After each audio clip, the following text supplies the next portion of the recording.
Génération FM. Generation FM, the best radio. Mesdames et messieurs, bonjour. Merci de rester fidèles avec les programmes de la Génération FM. Partout où vous êtes dans la verte Casamance, au Sénégal et dans le diaspora. Merci de votre fidélité renouvelée à la Génération FM. Nous avons le plaisir aujourd'hui d'être là à Mangagoulak, une commune située dans le département de Bignona.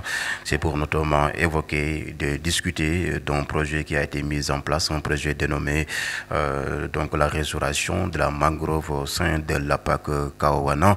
Pour en parler, nous avons le plaisir donc de recevoir aussi je vais vous laisser d'abord donc de se présenter et de saluer aussi nos auditeurs et auditrices qui nous suivent partout au Sénégal et dans le monde entier. Merci beaucoup mon cher Amin Ndiaye, monsieur le technicien Mendy. Moi je m'appelle Bassirou Diatta. Je vous salue d'abord. Je salue aussi à mon compagnon Younous Djemé. Je viens au nom de l'APAC Kawawana, Bassirou Diatta, qui est le président de l'APAC Kawawana. Je suis là aujourd'hui pour saluer ma communauté qui m'a permis au moins de prendre ce micro pour être en face d'eux. En plus de cela, je ne laisserai pas aussi à ma mairie qui est à côté de pouvoir de leur saluer aussi avec leurs conseillers.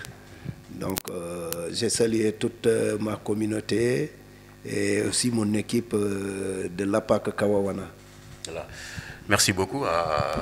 Vous êtes venu au nom de M. Diatta, n'est-ce pas? Voilà, donc, et vous l'avez dit tout à l'heure, vous avez salué la communauté, cette communauté qui est présentement ici à Mangagoulak et qui ne cesse de faire des efforts autant pour moi, pour ce qui améliore ou bien ce qui fait avancer donc, le projet qui a été déjà mis en place. Donc nous allons rebondir sur ce projet. Si vous pouvez un tout petit peu nous édifier donc, de l'importance de ce projet quand même par rapport à pour au moins édifier donc, les éditeurs et auditrices qui nous suivent et qui nous écoutent. M. Diatta. Bon, c'est une très grande fierté de pouvoir au moins de vous expliquer aussi de ce qui se passe au sein de la commune de Mangagoulak, surtout sur la restauration de la mangrove au sein de l'APAC Kawawana. Ce projet vraiment est venu à l'heure parce que cette communauté a commencé le travail depuis les années 2008. Nous sommes sur les reboisements de mangroves. Et du coup, cette année, je peux dire le projet Wetland International et aussi Sokodevi, ils nous ont trouvé aussi pour pouvoir essayer de voir comment faire pour pouvoir augmenter cette mangrove qui nous joue aussi un rôle important dans la zone. Donc, ce programme joue un rôle très important. Pourquoi je le dis? Parce que le reboisement qu'on est en train de mener dans cette zone, tout un chacun, toute la commune savent l'importance que la mangrove joue dans cette communauté. Vous l'avez tout à l'heure dit, donc Wetland International qui ne cesse donc de vous accompagner par rapport à vos différentes activités. Y a-t-il d'autres partenaires ou bien disons même les services de l'État qui vous quand même accompagnent par rapport à ce projet ou bien vos activités? Oui, il y en a d'autres partenaires aussi qui nous accompagnent sur nos activités. Cela ne se base pas seulement sur les mangroves, mais au niveau terrestre, il y a aussi des partenaires qui nous appuient sur le travail.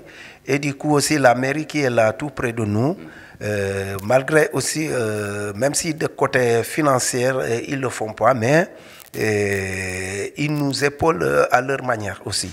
Donc, si on a des questions aussi qui basent du côté de l'État, ils répondent présents au moins pour pouvoir essayer de résoudre nos problèmes. Donc, tous ces partenaires-là, on les a, mais aussi grâce à nos efforts, cela nous a poussé au moins d'avoir ces partenaires.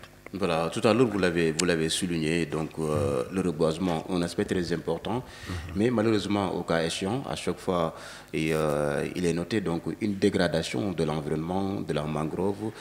Si vous avez des propos à l'endroit donc de ceux qui font donc cet aspect nocif, autrement dit une sensibilisation par rapport à ça.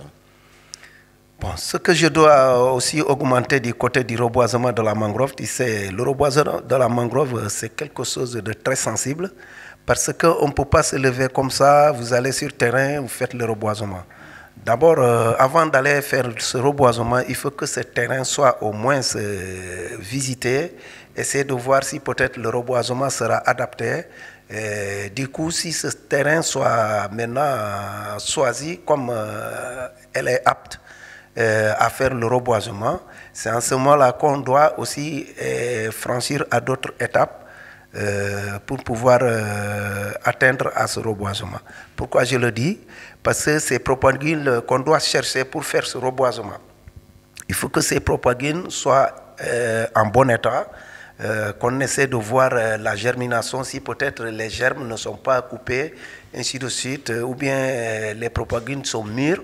Tout cela doit être vraiment vérifié avant. Ça veut dire qu'il y a un travail en amont. Voilà, à faire. Justement, il y a un travail par étape, voilà, qu'on doit entamer avant d'atteindre au reboisement. Donc, et aussi ce reboisement, même si le jour du reboisement, il y a aussi des normes qu'on doit suivre pour faire ce reboisement. Parce que le reboisement, vous allez reboiser, mais il y a un écart des fois qu'on vous donne pour pouvoir reboiser tous ces mangroves-là. Après cet écart, des fois, on vous dit 2 mètres par propagule. Vous allez aligner, là au moins, ça pourra faciliter. Et vous êtes obligé de respecter cela. Voilà, d'autres, c'est un peu difficile, mais on essaie de s'y faire. Comme des fois, il y a des débutants qui viennent, parce que si on dit reboisement, il y a la jeunesse, il y a les femmes, il y a les hommes qui s'y répondent présentes. Donc, toute cette communauté qui s'y répond, il y en a d'autres qui sont à leur première fois. C'est un peu difficile de respecter exactement les normes, mais quand même, il y en a d'autres qui sont les anciens, qui essaient de leur au moins se régler pour pouvoir au moins se respecter au moins la distance et aussi comment choisir tout cela a été dit au cours de ce reboisement. Est-ce que maintenant la population est vraiment impliquée dans ce combat-là, le reboisement que vous êtes en train de mener dans cette zone? Bon, les années 2008, c'était un peu difficile. Certes, peut-être c'est les messages qui n'étaient pas bien passés, mais les reboisements que j'ai vus cette année, il y a une très, très forte mobilisation de la communauté. Tout le monde s'y répond, depuis les jeunes, les femmes, les hommes, tout le monde répondait à cet appel de ce reboisement. Parce que avant d'aller faire ce reboisement, au moins on a essayé d'expliquer les gens l'importance de ce reboisement, pourquoi reboiser, et si on ne reboise pas, qu'est-ce qui nous attend aussi derrière. Donc tout cela a permis au moins d'avoir la confiance de cette communauté. Qui parle de la Casamance va forcément parler donc d'une zone qui est tellement importante, qui a une biodiversité tellement importante, autrement dit l'environnement, mais malheureusement cet environnement souvent est dégradé par l'acte humain. Avez-vous donc souvent des alternatives pour sensibiliser les populations afin qu'ils sachent l'importance donc de cet environnement-là? Ok, merci. Très bonne question. Nous, commune de Mangangoulak, je peux dire Alhamdulillah, parce que depuis que Kawawana est là, nous faisons d'énormes efforts pour pouvoir rencontrer à la population en leur expliquant l'importance de l'environnement. Parce que quelqu'un, au moins, qui est là pour couper les arbres, pour attaquer l'environnement, cela va mener au moins demain la sécheresse et aussi le désert. Donc, il y en a des sensibilisations qui ont été faites au niveau des villages. Montrer que à la population l'importance de faire ce reboisement. Si nous manquons cet environnement, ou bien si nous perdons l'identité que nous avons ici au niveau de la Casamance. La Casamance ne connaît que la verdure. Qui dit Casamance, on dit verdure. Et donc, pour avoir la verdure, qu'est-ce qu'il faut faire? Il faut planter, faire des reboisements pour pouvoir avoir cette verdure. Donc, nous, on a eu à aller dans tous les villages de la commune de Mangangoulak, à faire des sensibilisations, à faire comprendre aux gens que ces reboisements que nous sommes en train de mener, ça a une très grande importance sur la vie de l'homme. Donc, il faut toujours respecter, il faut toujours participer, au moins qui coupe, reboise. Là, tu pourras contribuer à cette vie qui sera meilleure demain. Ça veut dire que les populations ont bien accueilli quand même vos démarches par rapport à la sensibilisation. Effectivement, les populations, ils ont bien accueilli nos démarches et ils ont bien respecté aussi nos démarches. Parce que toute démarche que nous menions, on n'a laissé personne en rade.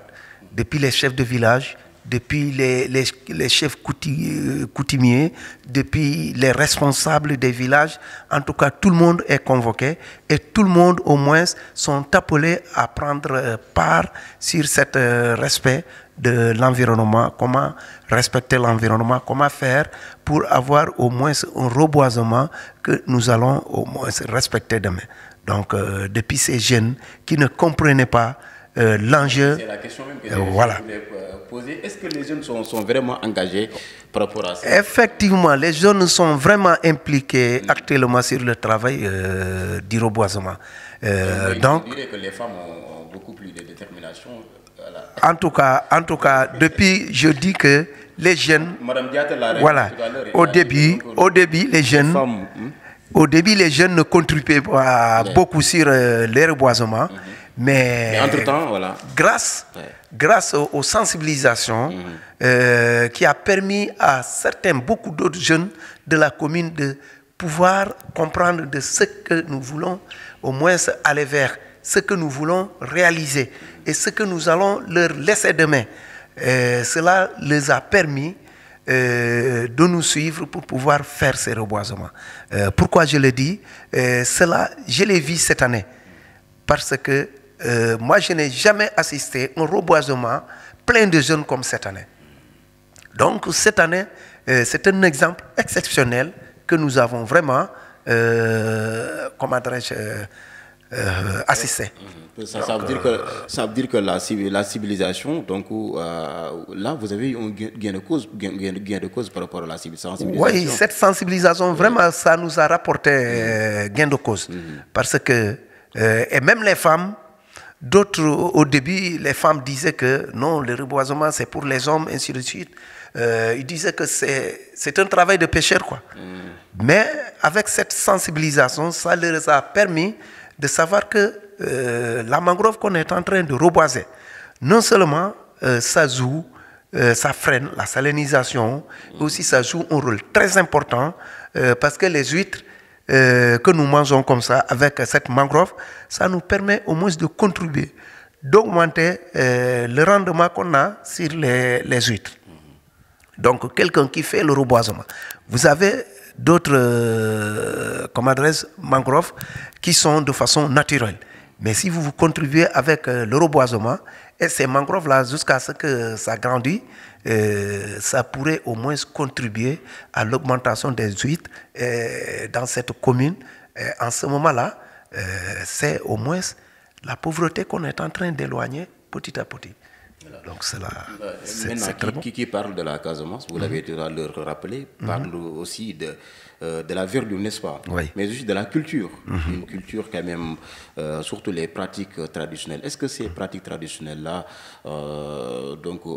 peuvent favoriser, disons, la conservation et la restauration de la mangrove? Mais bien sûr, parce que si on vous dit Kawawana, les pratiques traditionnelles jouent un rôle très, très, très, très important.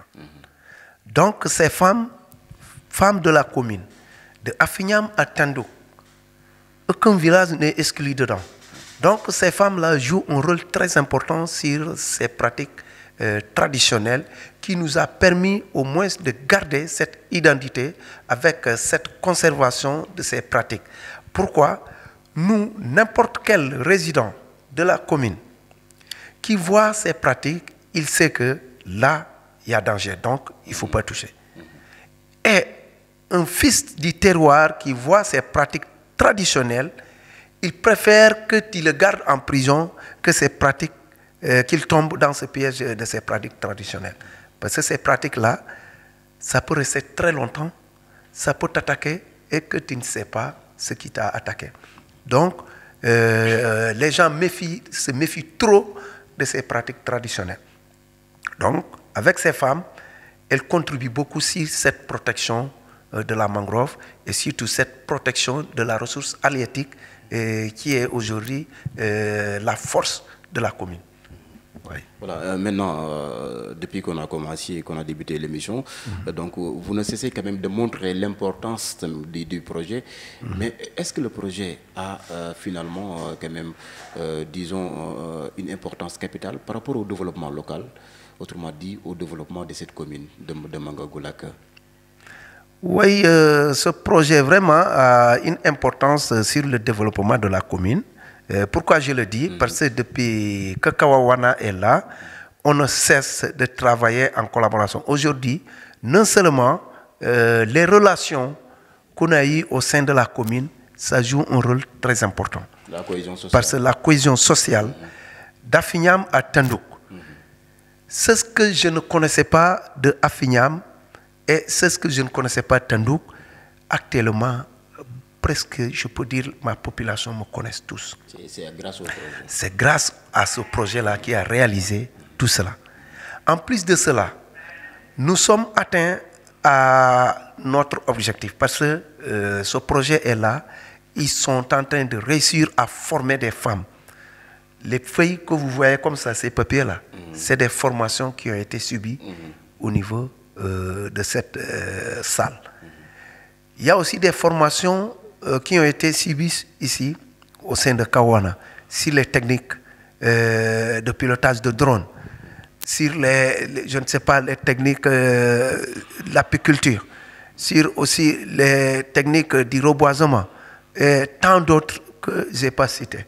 Donc, avec tout cela, je peux dire Kawana, ça nous a permis de gagner de l'expérience, ça nous a permis aussi de pouvoir distinguer les choses telles qu'elles sont. Parce qu'on a déjà des femmes qui peuvent être maintenant des ambassadrices qui peuvent prendre la parole, parler devant la population, devant le public, sans craindre. On a des hommes qui peuvent se montrer aussi capables de parler sans craindre aussi. Donc, vous n'avez rien à envier par rapport aux autres? Non, on n'a rien à craindre parce que tout se passe ici. Donc, tout ce qu'on fait en ville, nous, on a au moins l'occasion de former ici des gens. Et cela aussi a permis les gens de diminuer cet exode rural que nous connaissons avant. Parce que tout ce que nous envisageons trouver en ville, on le trouve ici. Et on est formé ici et vous gagnez votre gain aussi sur place. Donc cela, c'est une très bonne chose. Voilà. La formation des femmes, nous en parlons par rapport surtout à l'écoulement de leurs produits. Ils sont dans les jardins de maraîchage, etc. J'en passe. Mais souvent, elles rencontrent des problèmes. Avez-vous déjà pensé à améliorer leurs conditions de travail, ces femmes-là qui sont dans la commune de Mangagoulak? Bon, ce travail dont les femmes font, surtout sur le côté des maraîchages, c'est vrai, on est confronté souvent à des problèmes. Mais cela, c'est une manque d'organisation des fois qui arrive du côté de la commune et je peux dire du côté des femmes surtout qui font le maraîchage. Parce que si vous faites ce maraîchage à la même période, et vous faites encore ce maraîchage aussi, la même espèce. Donc, si cette commune, on entend cette période, il y a peut-être les tomates qui marchent. D'Afignam à Tandouk, on fait tous des tomates. Mais pour l'écoulement, ça devient un peu difficile. Et aussi, on n'a pas au moins aussi des personnes qui pourront au moins leur aider pour l'évacuation de leur matériel. Donc tout cela, ça doit être harmonisé, ça doit être bien organisé. Peut-être cette village-là, elle peut être formée pour faire cette espèce. L'autre village fait cette espèce, ainsi de suite. Et dans ce cas, l'écoulement sera de façon périodique. Parce que ces fruits ne vont pas peut-être mûrir à la même période. Et dans ce cas, l'écoulement sera au moins facile. Mais ces organisations, c'est ce qu'au moins nous voudrions, des gens au moins qui pourra au moins leur expliquer comment faire ce travail pour pouvoir faciliter l'écoulement de leurs produits. Voilà, justement. La formation est un aspect crucial par rapport à ça. Justement, à ces formations qui pourra au moins contribuer à l'évacuation de leurs produits. Et aussi la matérialisation des produits. Cela aussi, ça joue un rôle important qui pourrait évacuer rapidement leurs produits. Parce qu'un produit qui est bien traité et peut-être avec les étiquettes, des fois, ça permet au moins à un écoulement qui sera rapide. Parce que si les gens viennent, ils voient l'adresse, ainsi de suite, comment le produit a été traité. Et donc, ce produit, s'ils voient que c'est bien traité, c'est le produit en tant que tel qui va se vendre. En fin de compte, il faut que cela soit modernisé. Justement, c'est cette modernisation que je veux dire par là. Si nos produits seront modernisés, l'écoulement de ces produits sera facile et aussi le travail sera bien fait. Parce qu'actuellement, tout est modernisé, tout est informatisé. Donc, il faut que les gens aussi se lancent sur ce coup. Donc, on ne peut pas rester comme ça, soit disant nous sommes des villages, nous sommes loin. Mais même si vous êtes loin, mais il faut que les gens puissent avoir un aperçu de ce que vous faites à travers ces choses que vous faites là. Voilà. Et maintenant, quand même, par rapport à la promotion de l'écotourisme, voilà, un tourisme donc, que l'on fasse en se basant sur la verdure, n'est-ce pas? Et aussi le fait de générer des revenus par rapport à la population. Est-ce que le projet tient en compte par rapport à ces deux aspects-là que j'ai cités tout à l'heure? Bon, pour le moment, nous ne sommes pas lancés sur le tourisme n'est pas tellement l'écotourisme n'est pas tellement développé au sein de la commune. C'est vrai, il y a des touristes. Vous y pensez déjà? Bon, mais c'est une très bonne chose parce que on a des lieux de culte, on a des lieux que l'écotourisme peut se mener pour pouvoir avoir au moins des rendements et cela, ça pourrait au moins permettre à cette commune de se développer. Parce que même si vous le refusez, mais les touristes, ils viennent à tout moment. Donc, il vaut mieux de pratiquer l'écotourisme. Ils viennent, ils donnent une caution. Au moins, cette caution peut-être va contribuer sur la mairie. Ça contribue aussi à la communauté. Ça veut dire que c'est un défi à relever. C'est un défi à relever. Il faut que les gens comprennent tout cela pourrait au moins jouer un rôle très important sur la vie de la communauté. Du coup, en ce moment-là, il y aura même des gens qui pourront gagner leur gain à base de cet écotourisme, parce qu'on l'a vu partout au Sénégal, et même je peux donner du côté du Saloum. Cet écotourisme est tellement développé dans dans cette localité. Donc nous, si on l'avait ici, peut-être il y en a beaucoup de jeunes peut-être qui n'ont pas de travail, pourraient se lancer leur vie dans cette travail dans cette écotourisme. Voilà, c'est ça. Nous sommes presque arrivés au bout donc, de l'émission. Maintenant, la dernière question, c'est si vous avez un message à lancer par rapport aux villages ou bien communes qui sont environnants donc, et qui n'ont pas encore appris ou bien qui n'ont pas encore l'information sur l'importance quand même de ce projet. Quel est le message que vous leur adressez? Bon, le message que je vais leur lancer, c'est un cri de cœur. Parce que Kawawana, Kawana est sorti de très loin jusqu'à arriver au terme. Donc aujourd'hui, si je reste ici, je lance un cri de cœur en Casamance, au Sénégal et partout dans le monde, aux gens qui ne sont pas comme Kawana, de pouvoir avoir une vision de ce que Kawana est en train de mener comme travail.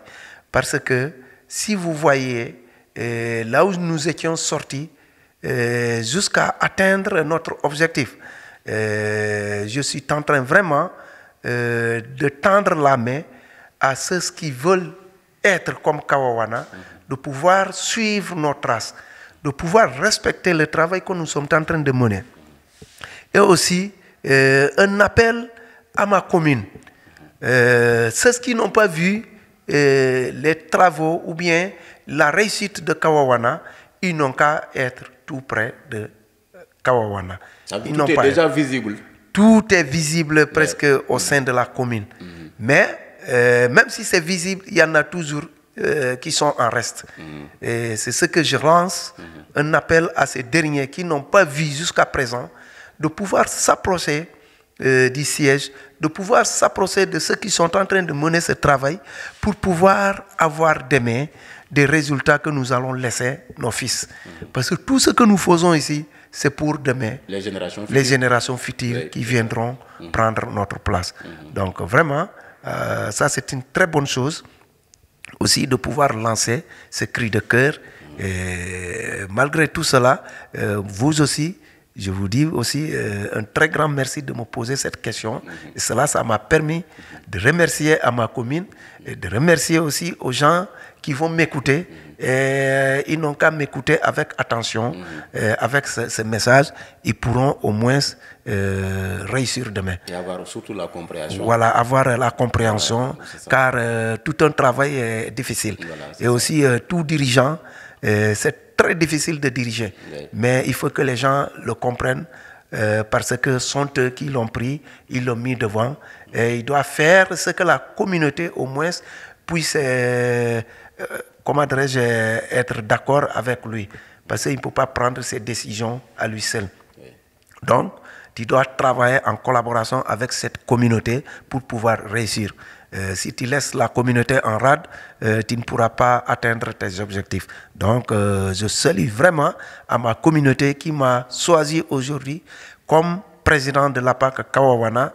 Et du coup, si j'ai au moins un peu d'épaule avec eux, on pourra atteindre nos objectifs. Et Kawana sera toujours en avance.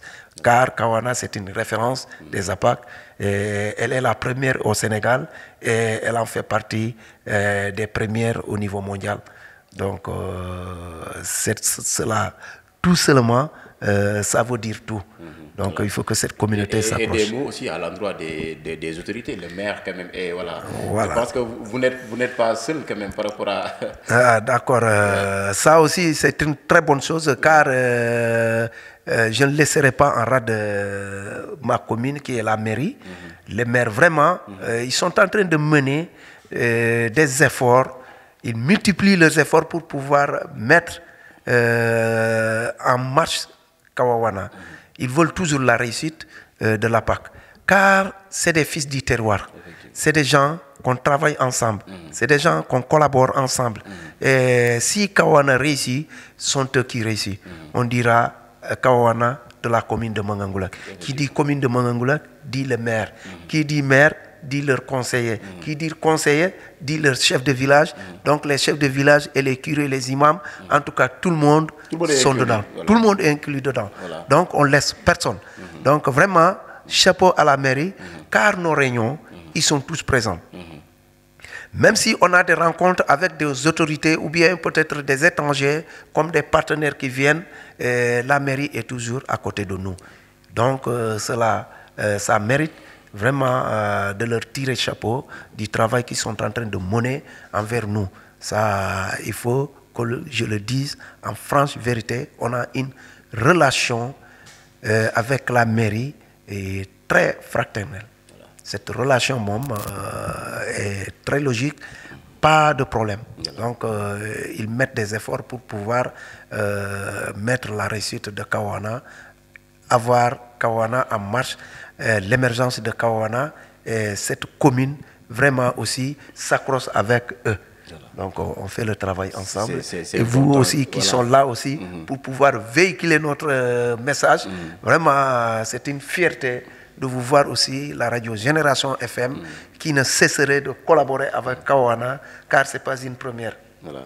Donc on a duré de travailler avec vous. Oui, cela, c'est une fierté à nous. C'est vrai, voilà. Donc nous vous en remercions aussi. Voilà. Merci beaucoup vraiment d'avoir cette disponibilité quand même tout au long de l'émission. Merci quand même pour cette opportunité. Quand même, merci aussi à tous les auditeurs et auditrices de la Génération FM. Partout où vous êtes quand même au Sénégal, dans la diaspora. Merci de la fidélité renouvelée à la Génération FM.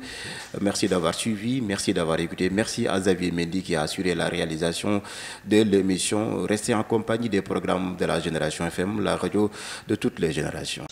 Génération FM. Generation FM, the best radio. Génération FM.